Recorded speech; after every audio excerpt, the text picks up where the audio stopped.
This special edition of the Sri Aurobindo Studies podcast is timely because of all the extreme polarization in the world and the amount of dissension while humanity is facing an existential crisis, a crisis of life and death, not only for humanity, but for all the other species that share the planet with us.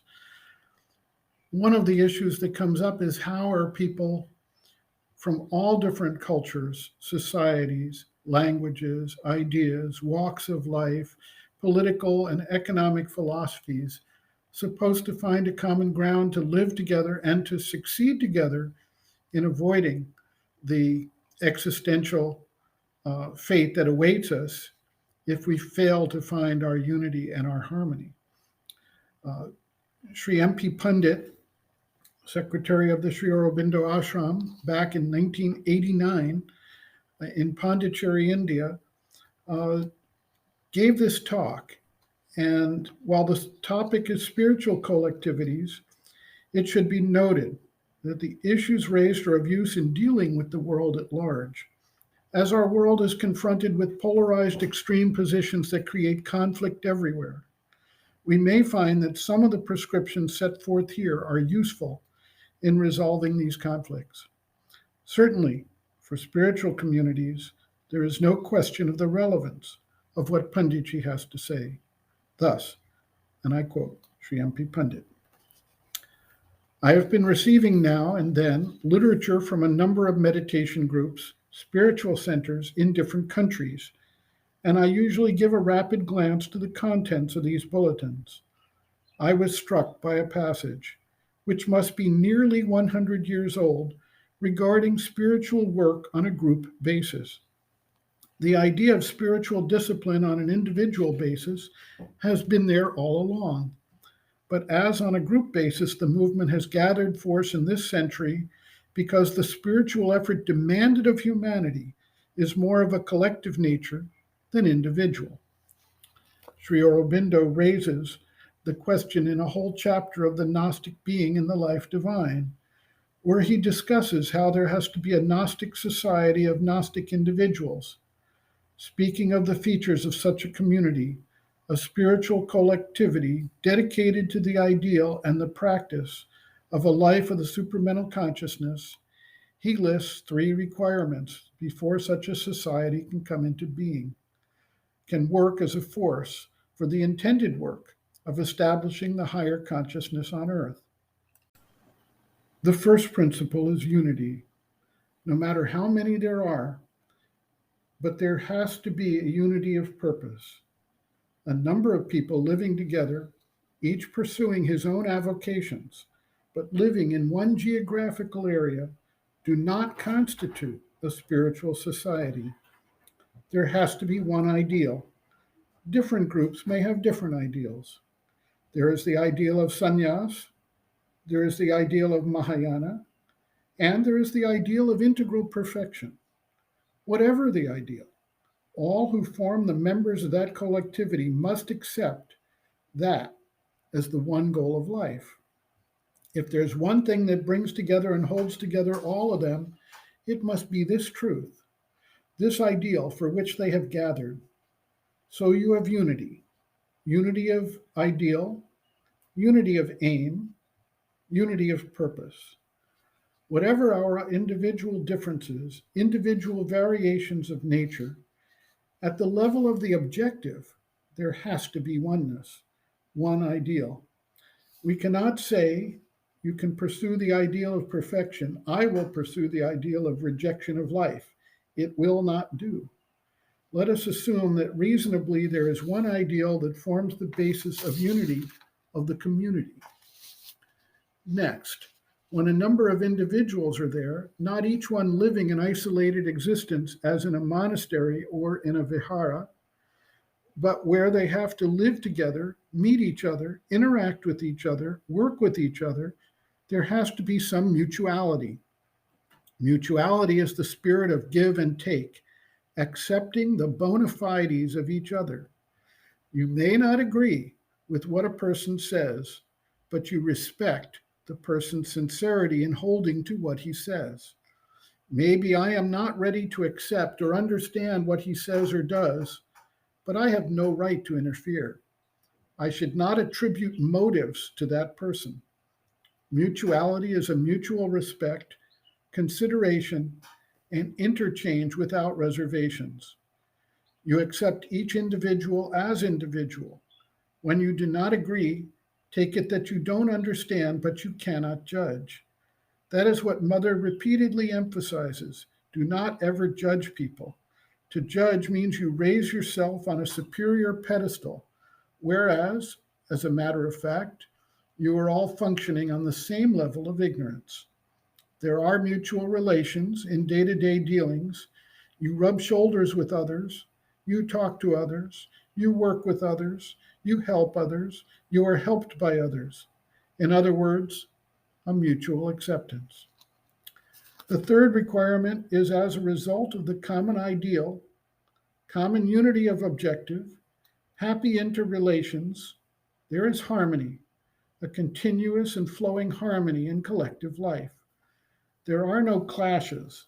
There are no uneven ups and downs in life because there is no competition. There is collaboration. Each one sees in what way one can contribute and one can serve, one can participate usefully in the collective life.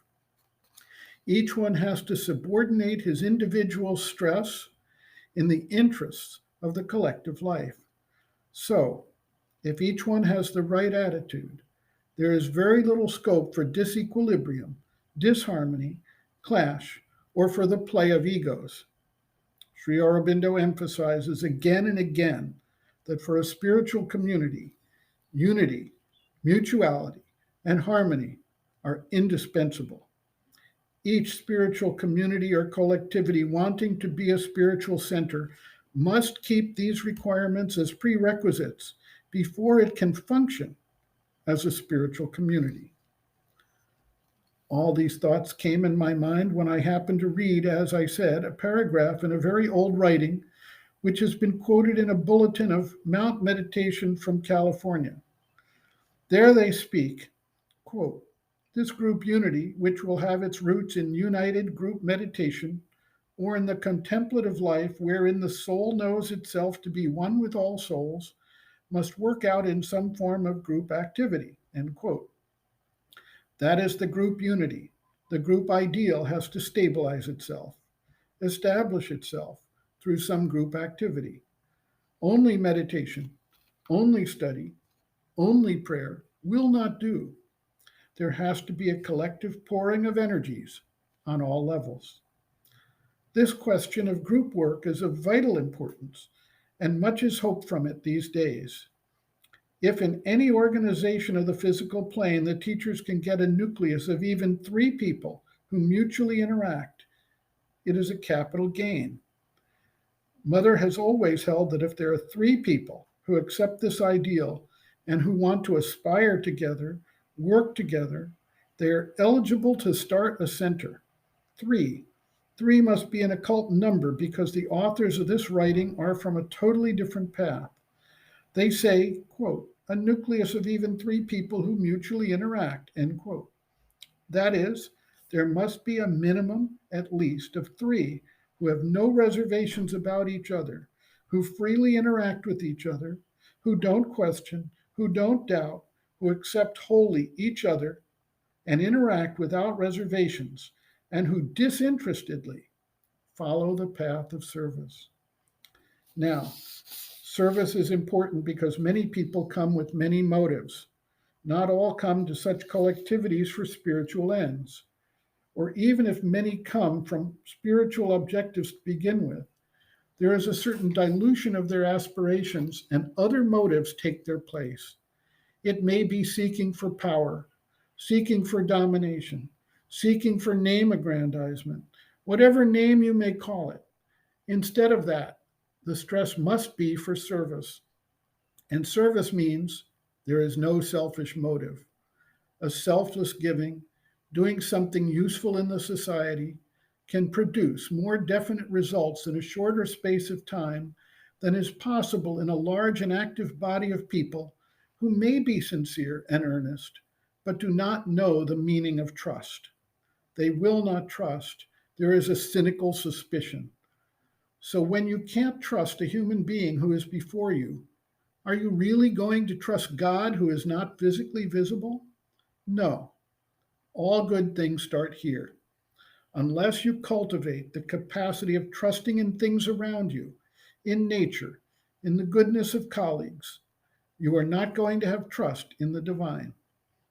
Collaboration, as Mother would say, cooperation, as they put it commonly, that is, you mutually cohere, support each other, second each other, not go at cross purposes, not undermine what others are doing, not sabotage what somebody else is doing.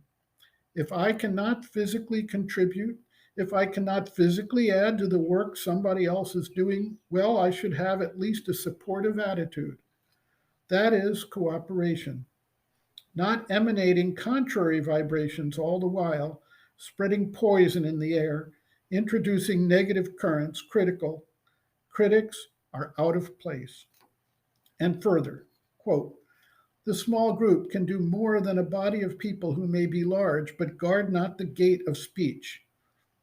This is an extremely important condition that whatever your merits, whatever your strong points, the community must guard the gate of speech. That is, they must take care not to speak ill of others, not to question the honesty of others, not to spread scandals, not to indulge in gossip, not to indulge in character assassination. These are great dangers to the health of a spiritual collectivity. That is why the mother used to repeatedly warn against gossip. One day she even wrote in big letters, "No gossip," and had it put up at the ashram entrance. Then somebody who was indulging in gossip represented to Mother that if the board was there, every visitor who came would have a poor opinion of us. So he requested that the notice be kept inside and not outside. It was shifted. What struck me was that even about 100 years ago, the perception of what is essential for a spiritual community was almost the same as what Mother and Sri Aurobindo have been saying today. The expression, guarding the gate of speech, is important. Gate, because it is through speech that our consciousness, our energies spill out, go out, and impact on others. So speech is very important. To gain control over speech was very much insisted upon in the ancient disciplines. Only later, as deterioration set in, control of speech was taken to mean absence of speech. Absence of speech, suppression of speech, total prevention of speech is not what is meant in the spiritual context. As Mother says, you speak when you must. You do not speak when you do not need to. You have to have this discrimination. Not to speak at all may be an extreme step in certain situations, but that does not serve a spiritual purpose. Both Sri Aurobindo and Mother want temperate speech. That is, you think before you talk. Is it necessary for me to speak? If it is going to play a positive role, yes. Otherwise, withhold. That is why Mother wrote in another notice, if you do not have a good word to say of another, keep quiet. Do not waste your energies in speaking ill. If you speak, it should be positive. It should be elevating. It should be in the direction of spiritual atmosphere. Otherwise, do not. Reference Sri Aurobindo. Reference MP Pandit discussing Sri Aurobindo and the Mother in the context of spiritual collectivities. To find out more, you can go to mppundit.com.